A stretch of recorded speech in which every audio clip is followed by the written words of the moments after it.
My name is Rebecca Thompson, and I want to share with you the day my life changed forever.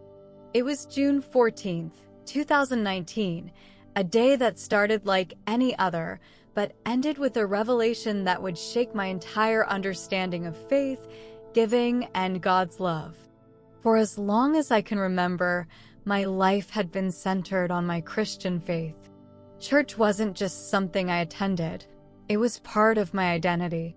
Every Sunday, I was in my usual seat, singing hymns, bowing my head in prayer, and listening to the Word. One lesson had been ingrained in me since childhood: tithing. I believed that giving 10% of my income was essential to showing my devotion to God. No matter how tight money was, I never missed a tithe. Even when bills piled up or groceries felt like a luxury, I gave my 10% faithfully. In my mind, it was my way of securing God's blessings, a kind of transaction where I believed my obedience would guarantee His favor. I never stopped to reflect on what tithing truly meant. To me, it was a rule, one I followed without question. For a long time, life felt stable. My routine stayed the same, and I believed I was doing exactly what God required. But things began to change, and I didn't know why. At first, it was just forgetfulness, misplacing my glasses, or struggling to remember names. I convinced myself it was nothing serious, just part of getting older. But as time passed, it got worse. I would forget conversations I had just had, or find myself lost in familiar places. Entire days seemed to slip away from my mind. The diagnosis hit hard: Alzheimer's. My family tried to stay strong for me, but I could see the fear in their eyes. I knew they were trying to hold on to the person I had once been, but I could feel myself slipping away. I prayed constantly, begging God to help me hold on to my memories, but my mind kept fading. I clung to my faith, believing that if I just stayed obedient, if I just kept giving, God would make it better. Then came the day that changed everything. I remember feeling exhausted, more tired than usual. I sat down in my favorite chair by the window, the one where I loved to watch the world go by. The afternoon sun poured through the glass, and the faint hum of the television played in the background. I closed my eyes, just for a moment, and when I opened them, everything was different. The fog that had clouded my mind for so long was gone. The heaviness in my body had vanished, and I felt stronger than I had in years. I realized I was standing, but I didn't remember getting up from my chair. The room was gone, replaced by a place so bright, so peaceful, it didn't feel like Earth. The light around me wasn't like sunlight, it was warmer, almost alive. Looking down at my hands, I saw they were smooth and youthful again. The pain, the confusion, the fear, all of it was gone. And that's when I saw Him. Jesus stood before me, and without a word, I knew exactly who He was. His presence filled me with a love so powerful that I couldn't speak. I didn't need to ask where I was. I already knew. His eyes met mine, and I felt Him see everything: my thoughts, my fears, my regrets, and my prayers. Before I could say a word, He smiled at me and said, "You're home." In that moment, I knew I had died. But instead of fear, I felt peace, a kind of peace I had never known before. I wasn't afraid. I wasn't confused. For the first time in years, I felt whole. As I stood there, overwhelmed by His presence, I felt memories from my life start to unfold before me, not just moments I had lived, but the emotions I had carried in those moments. I saw times when I had shown kindness, when I had comforted others, when I had prayed with my whole heart. I felt a sense of peace, thinking I had done well, that my life had been pleasing to God. But then I saw more. I saw the moments I had ignored someone in need because I was too busy. I saw times when I judged others in my heart without even realizing it. And then I saw my tithing Sunday after Sunday. I watched myself place money in the offering plate. I had always believed I was being obedient, that I was fulfilling God's command by giving my 10%. But for the first time, I saw it differently. I saw myself giving out of duty, not out of love.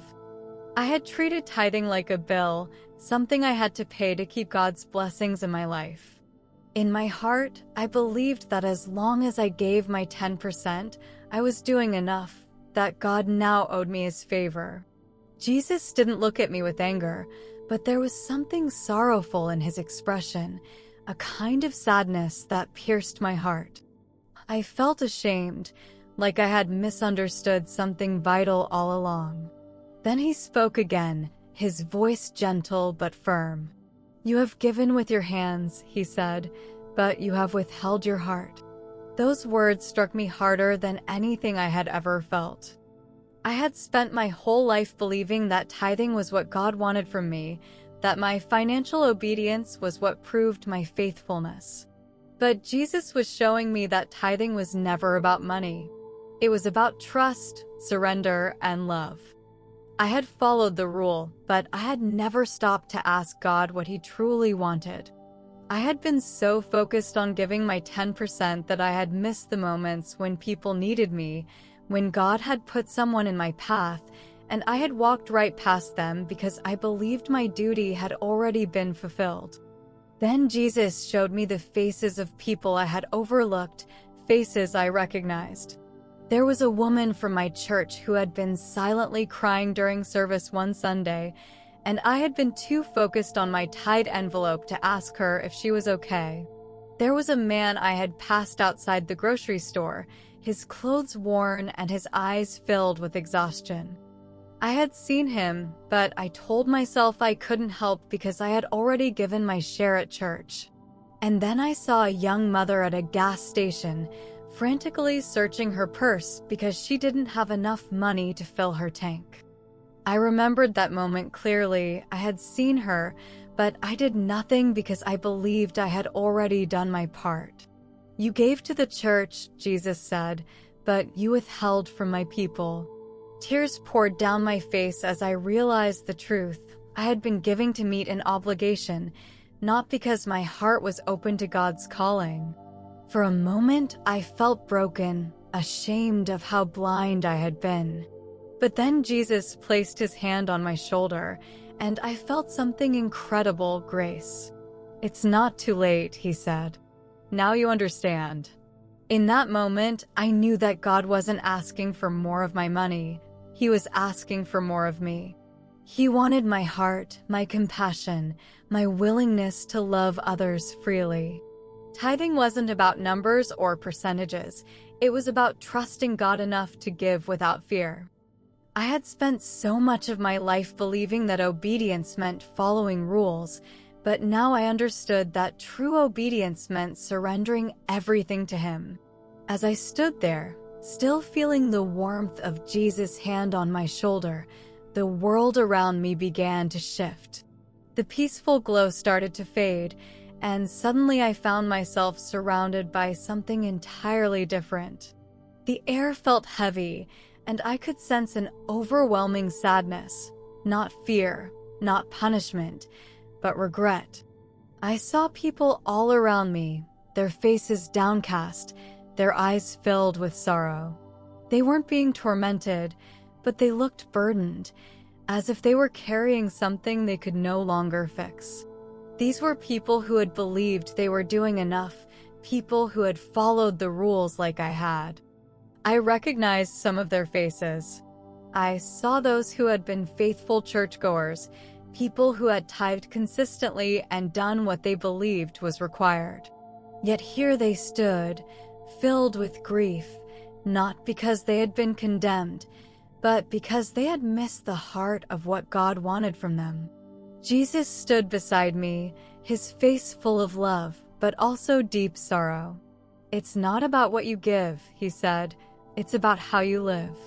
His words cut straight to my heart. I realized that these people had done exactly what I had done. They believed their duty to God was complete because they had followed the rules. They had tithed out of obligation but had never surrendered their hearts. They had given money, but they had never given themselves. In that moment, I knew that if I didn't change, I would have ended up just like them, not lost, but filled with regret for the love I had withheld and the moments I had missed. Then everything changed again. The heaviness faded, and I was back in the warmth of that radiant light. Jesus stood before me, and I knew this was the moment I had to make a choice. I could stay, I could remain in that perfect peace where there was no pain, no fear, no confusion. Or I could go back to my family, back to my life, back to a world filled with people who desperately needed to know what I had just learned. I wanted to stay. After everything I had seen, how could I leave? But then I thought about my children, my grandchildren, and the people I had worshipped with for years, people who believed, like I once did, that following the rules was enough. I knew I couldn't leave them without sharing what Jesus had just shown me.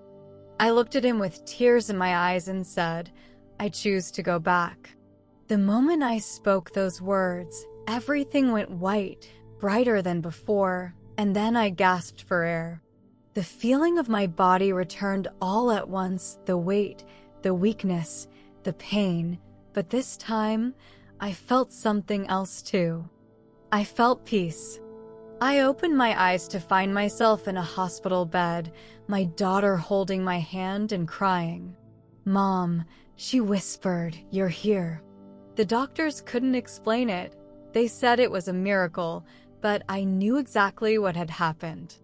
Jesus had sent me back with a message, and I couldn't keep it to myself. If you've been giving out of fear or guilt or because you believe it's just what you're supposed to do, I'm here to tell you that God wants more than what's in your wallet. He wants your heart. Tithing isn't about numbers. It's about trust. It's about loving God so deeply that you can give without fear, knowing that He will always provide. Don't give because you feel like you have to. Give because you want to reflect God's love to the world. That's the kind of faith that truly pleases Him. If this message spoke to you, please like this video, share it with someone who needs to hear it, and remember, God's greatest desire isn't what you give, it's you. That message has stayed with me every single day since I returned. For so long, I believed I was doing everything right, that my tithing, my church attendance, and my obedience to the rules were enough. But Jesus showed me something far deeper. He showed me that true faith isn't just about giving money or following rituals. It's about giving your heart fully to Him. Looking back, I realized how many moments I had missed, times when someone needed encouragement, a smile, or just someone to listen, and I walked right past them believing I had already done my part. I thought that by tithing, I had fulfilled my responsibility to God, but what I had missed was that God had been calling me to something greater, to love, to trust, and to give of myself freely. Since that day, I've tried to live differently. I still give to my church, but not because I feel like I have to. I give because I trust God completely now, and I want to share that love with others. More importantly, I've learned to listen, to slow down and recognize when God is putting someone in my path. Whether it's a stranger who's struggling, a friend going through a hard time, or someone who simply needs to feel seen, I no longer rush past those moments. I know now that giving isn't about checking a box. It's about stepping out in faith and showing God's love whenever and wherever I can.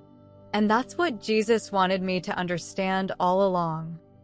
I don't share my story because I want sympathy or attention. I share it because I know there's someone out there just like I was.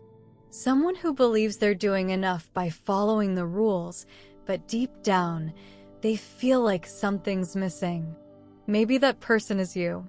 If you've been giving out of fear, obligation, or because you believe it's what you're supposed to do. I want you to know that God wants more than that. He wants you. He wants your trust, your heart, and your willingness to love others the way He loves you. If this message spoke to you, I encourage you to reflect on your giving, your faith, and your relationship with God. Don't let fear or guilt drive your decisions. Instead, give out of love. Trust that God will always provide when you give with an open heart. And if you know someone who's struggling to understand this, please share this message with them and subscribe for more beautiful testimonies like this one. Jesus didn't send me back just for myself. He sent me back to tell you this. God isn't asking for what's in your hands. He's asking for what's in your heart.